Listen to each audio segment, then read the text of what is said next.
Ah, you're the second one. Okay. Okay. Didn't change it yet. Yeah. Go ahead. Is it the legs or yeah? Hello? You have to put it close to it. Hello, my name is Jalil Bafa, and the topic of my presentation is crack propagation with layers under a small scale theory. My presentation is divided into these main areas. At first, there will be a brief introduction. After that, dislocation solution is given, crack formulation after that presented, and there will be some numerical results, and at the end, there will be a summary. One of the major points in the fracture mechanics is the prediction of crack propagation paths, and that cannot be done without the knowledge of crack initiation angle.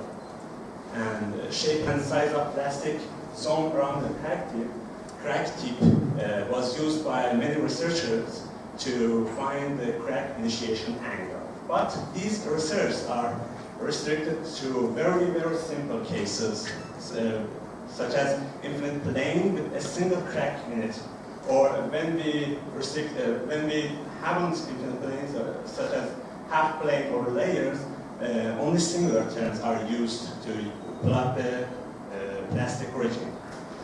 In recent decades, some criteria was developed to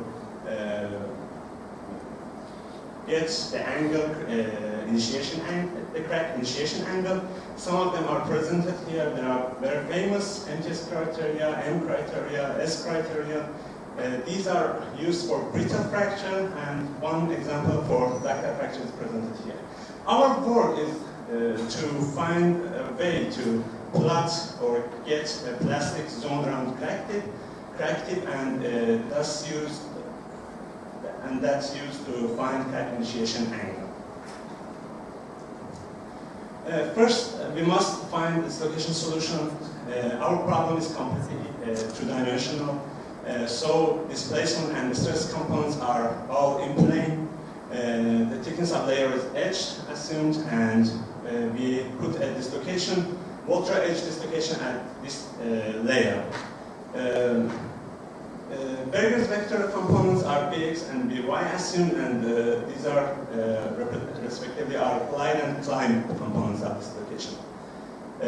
We also have a dislocation cut here that extended from dislocation point toward positive x-axis. Here we show the governing equations for our problem. Material is isotropic, problem is static, so we don't have inertial terms in our equations. Navier equations or equilibrium equations are changed to these equations. Only metric constant here is kappa. Kappa is a closure constant that either we are going to solve plane strain or plane stress, we decide which kappa to use. We also need boundary conditions and dislocation conditions to solve this problem analytically.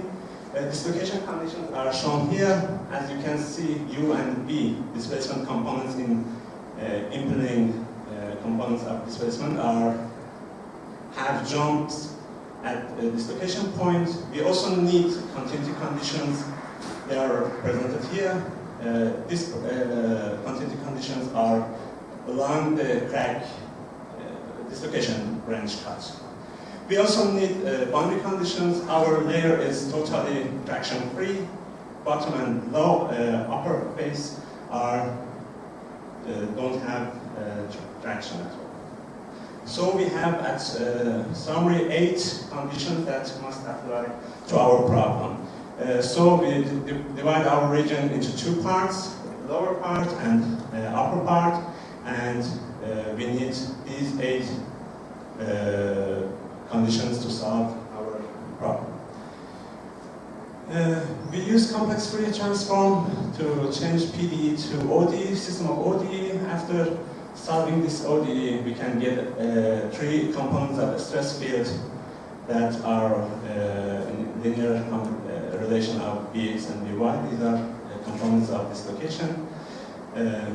Kij's are very little complicated. We show one of them here as an example. These Kij's are contain integration that we cannot take it numerically because there is a Cauchy singularity in this integral. So we must analyze asymptotically this integrand and take this singularity out of this integral. Then we can take this integral numerically.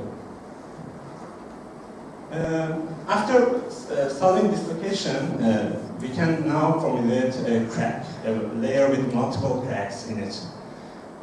Parametric form of cracks are in this form shown. P varies between -1 to 1. These are equal to n points of crack. We have n cracks in the layer, and if we summarize the stress originated from these cracks, from dislocation distributed on these cracks, we get the right side of these equations, and the left-hand side of this equation are originated from the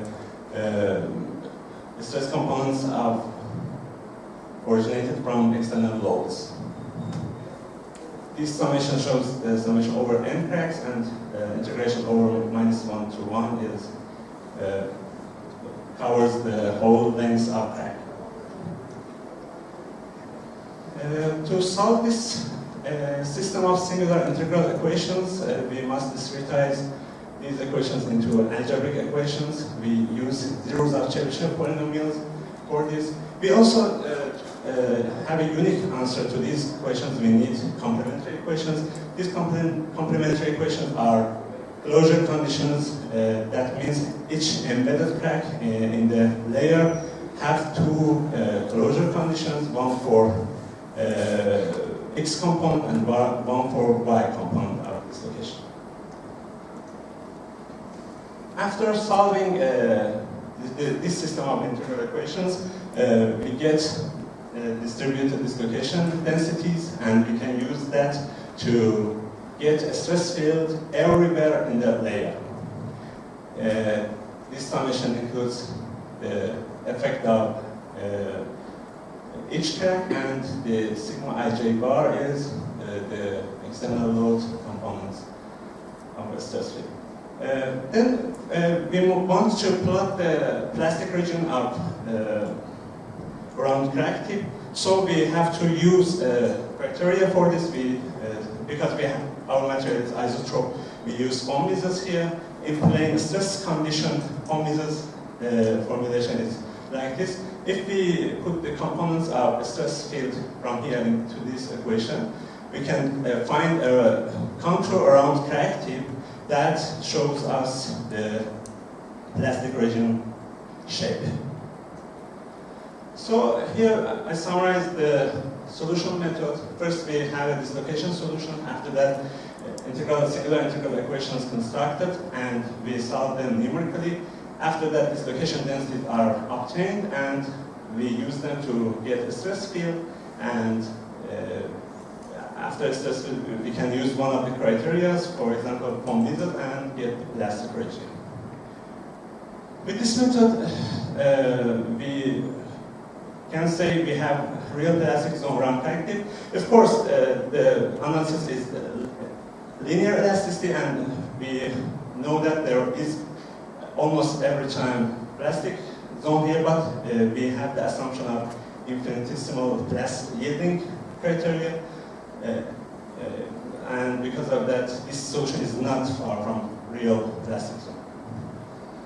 As a first example, we take a layer with a relatively small crack in the central line.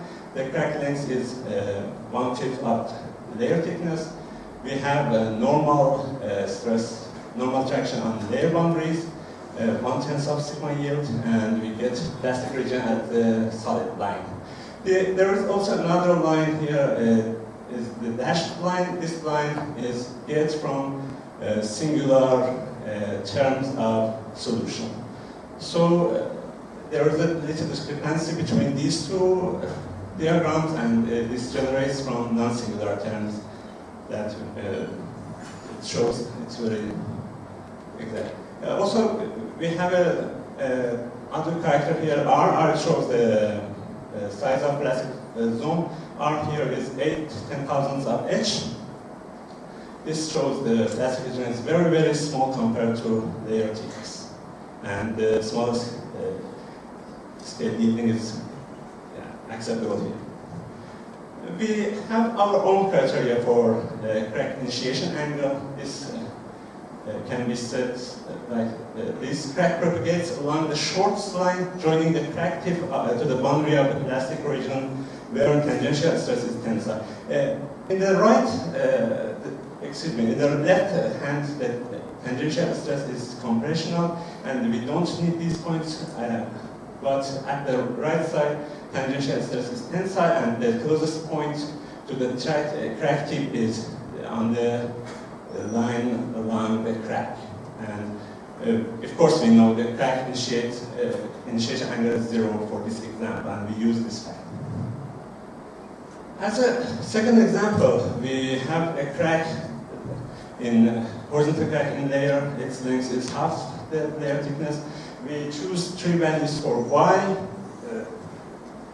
and we move it from center line towards the boundaries. The loading is the same as the previous one, and the off-center cracks experience mixed mode fracture, of course. The plastic region shape for these 3 cases are shown here. As you can see, the size of plastic zone grows at the case where crack is near the boundaries. We also get the angle that crack initiates to compare with one of the criteria that we introduced before. In this figure, we draw the tangential stress on a circle around crack tip, and this shows the variation of tangential stress. The crack is on the 118 degrees, and the tangential stress is 0 here. The maximum occurs here, and this is the same as the MTS criteria showed us. The next example is shear mode.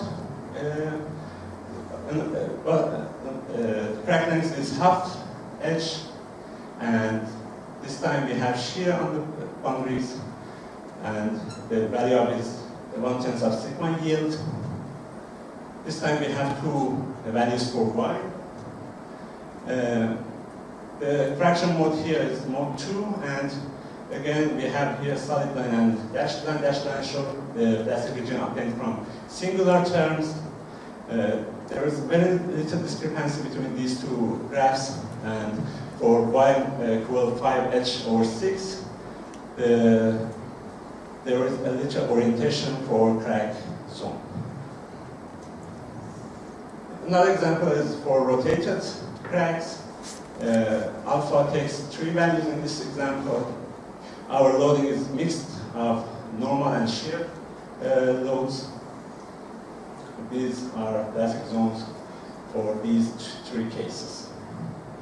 This time, plastic zone area decreases, and the majority of fraction changes from mode 1 to mode 2 for 2 cases.